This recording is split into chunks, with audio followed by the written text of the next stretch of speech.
बच्चों, अब हम प्रश्न संग्रह 32 हल करेंगे। इसमें भी लाभ हानि का ही प्रश्न है और यहाँ पर थोड़ा अलग है, यानी है वही तरीका हल करने का। और पहले कॉपी में तुम प्रश्न उतारोगे फिर हल करोगे। जिसमें पहला प्रश्न है, अमर ने किसी थोक व्यापारी से 400 अंडे कुल 1500 रुपयों में खरीदे। वाहन खर्च यानी अंडे को लाने के लिए जिस वाहन का उपयोग किया गया, तो 400 अंडे कितने रुपए में खरीदे? 1500 रुपए में, यानी 1500 रुपए में खरीदे। और वाहन खर्च कितना है? 300 रुपए।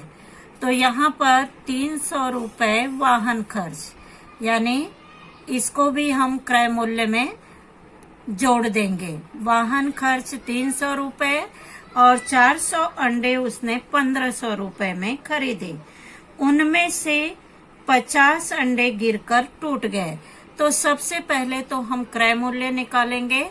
1500 रुपए अंडे का मूल्य था और 300 रुपए लाने का खर्च, तो यहाँ पर हो गए 1800 रुपए क्रय मूल्य। ये अंडे का क्रय मूल्य है। अब 50 अंडे टूटकर गिर गए। कितने अंडे में से? 400 अंडे में से। तो बचे कितने? 350 अंडे बचे, यानी 400 में से 50 अंडे टूट गए तो कितने बचे? 350 अंडे बचे। अब एक अंडे उसने 5 रुपए प्रति अंडे की दर से, यानी एक अंडे का मूल्य 5 रुपए, तो उसे लाभ हुआ या हानि?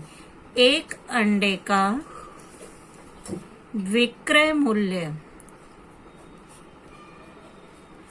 बराबर 5 रुपए। तो कितने अंडे बचे थे? 350। इसलिए 350 अंडे का विक्रय मूल्य बराबर 350 गुणे 5। 5 शून्य शून्य, 5 पचे 25 को 5 तिहाई 15, 15 दो 17, 1750 रुपए।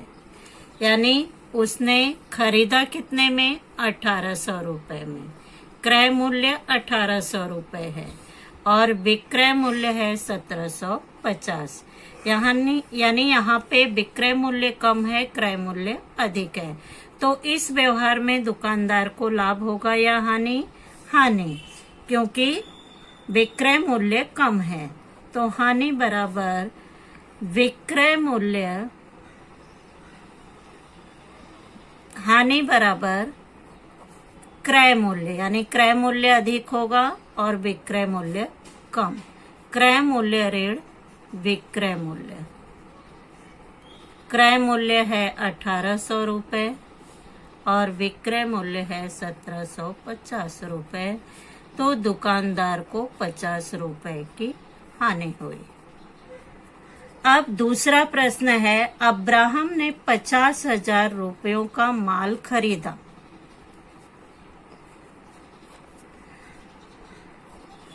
₹50,000 का माल खरीदा। कर तथा ढुलाई खर्च के रूप में, यानी 50,000 रुपए क्रय मूल्य है, लेकिन ढुलाई खर्च 7,000 रुपए है। तो जो वस्तु को लाने में हम खर्च करते हैं वह भी क्रय मूल्य में हम जोड़ते हैं। तो ढुलाई खर्च के रूप में उसने 7,000 रुपए और दिए। तो यहाँ पर क्रय मूल्य पहले हम देखेंगे। 50,000 रुपए में उसने माल खरीदा और 7,000 रुपए वाहन खर्च दिया ढुलाई के खर्च के रूप में। तो इसको जोड़ देंगे। 57,000 रुपए यह है क्रय मूल्य। अब पूरा माल 65,000 रुपयों में बेचने पर उसे लाभ होगा या हानि? यानी विक्रय मूल्य हमें यहाँ पर दिया गया है। विक्रय मूल्य कितना है? 65,000 रुपए। और क्रय मूल्य कितना है? 57,000 रुपए। अब क्रय मूल्य कम है और विक्रय मूल्य अधिक है, तो इस व्यवहार में उसे लाभ होगा या हानि? लाभ होगा, क्योंकि विक्रय मूल्य अधिक है। तो लाभ बराबर विक्रय मूल्य ऋण क्रय मूल्य। विक्रय मूल्य है 65,000 रुपए और क्रय मूल्य है 57,000 रुपए। सीधा 10, यहाँ पे 3 0 आ गए और 15 में से 7 गए 8,000 रुपए का उसे लाभ हुआ। तीसरा प्रश्न है, अजीत कौर ने 50 किलोग्राम वजन वाली शक्कर की एक बोरी 1750 रुपयों में खरीदी। यानी क्रय मूल्य यहाँ पर है 1750 रुपए। पूरी शक्कर उसने 32 रुपए प्रति किलोग्राम, तो 1 किलोग्राम शक्कर का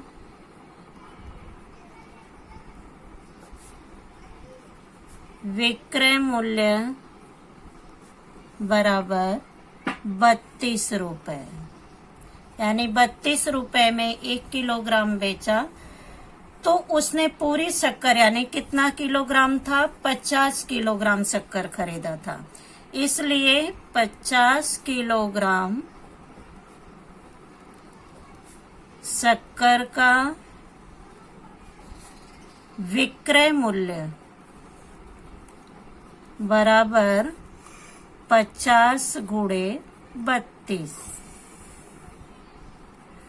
तो 50 का शून्य ले लिया, 5 दूनी 10 को 0, 5 तिहाई 15 16, 1600 रुपए में उसने पूरी शक्कर बेच दी।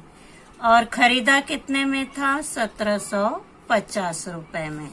तो यहाँ विक्रय मूल्य कम है और क्रय मूल्य अधिक है, तो क्या होगा? यहाँ पर हानि होगी। जब क्रय मूल्य अधिक होता है, विक्रय मूल्य कम होता है, तब हानि होती है। तो हानि बराबर क्रय मूल्य ऋण विक्रय मूल्य। क्रय मूल्य है 1750 रुपए और विक्रय मूल्य है 1600 रुपए।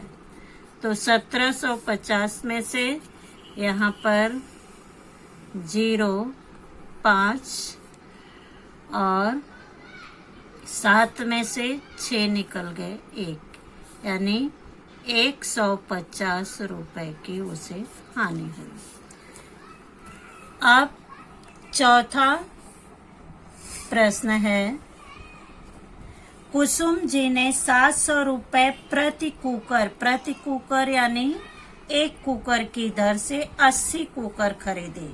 यानी 1 कुकर की कीमत कितनी है? 1 कुकर का क्रय मूल्य बराबर 700 रुपए और उसने कितने कुकर खरीदे? 80, इसलिए 80 कुकर का क्रय मूल्य बराबर 700 गुणे 80।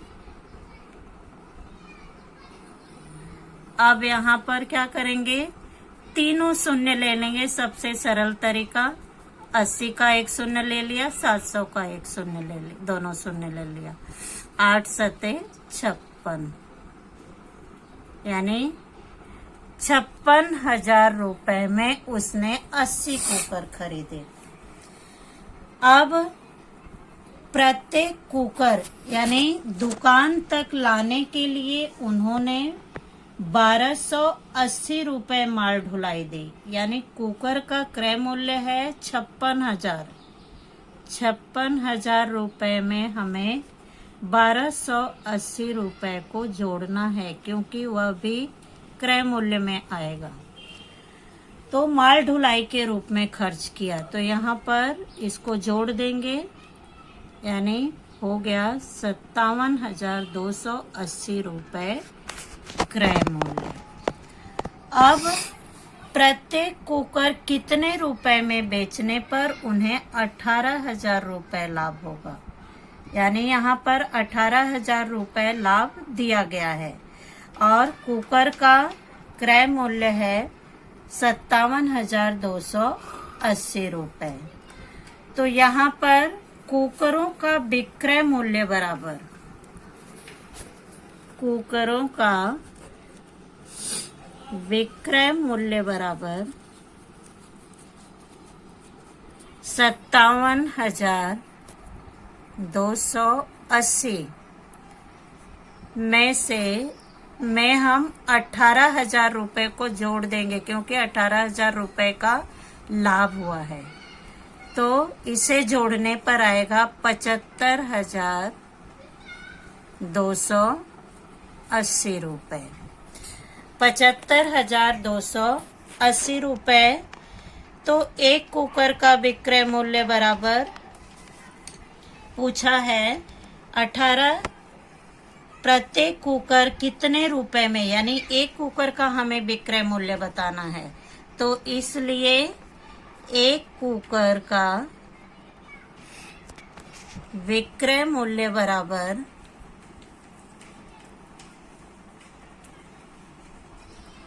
75,280 भागे 80, यानी 80 कुकर उसने खरीदे थे।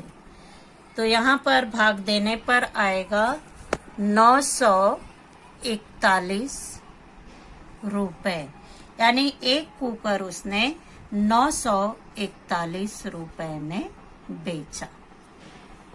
बच्चों, पांचवा प्रश्न है, इंद्रजीत ने 12,000 रुपए की दर से कुल 10 प्रशीतक खरीदे, यानी एक प्रशीतक की कीमत है 12,000 रुपए और उसने 10 प्रशीतक खरीदे। तो एक प्रशीतक का क्रय मूल्य 12,000 रुपए, तो 10 प्रशीतक का क्रय मूल्य होगा 1,20,000 रुपए। अब परिवहन के लिए उसने 5,000 रुपए खर्च किए, तो दोनों को जोड़ देंगे। 1,25,000 रुपए में उसने 10 प्रशीतक खरीदे और 10 प्रशीतक का विक्रय मूल्य यहाँ पर, यानी उस क्रय विक्रय में उसे 20,000 रुपए का शुद्ध लाभ हो रहा है। तो क्रय मूल्य में हम लाभ को जोड़ देंगे। तो 1,25,000 रुपए में उसने खरीदा था और 20,000 रुपए का लाभ हो रहा है। तो यहाँ पे विक्रय मूल्य हो गया 1,45,000 रुपए। तो इसलिए पूछा है एक प्रशीतक का विक्रय मूल्य कितना होगा। तो एक प्रशीतक का विक्रय मूल्य 1,45,000 में 10 से हम भाग देंगे, तो 14,500 रुपए एक प्रशीतक का विक्रय मूल्य होगा।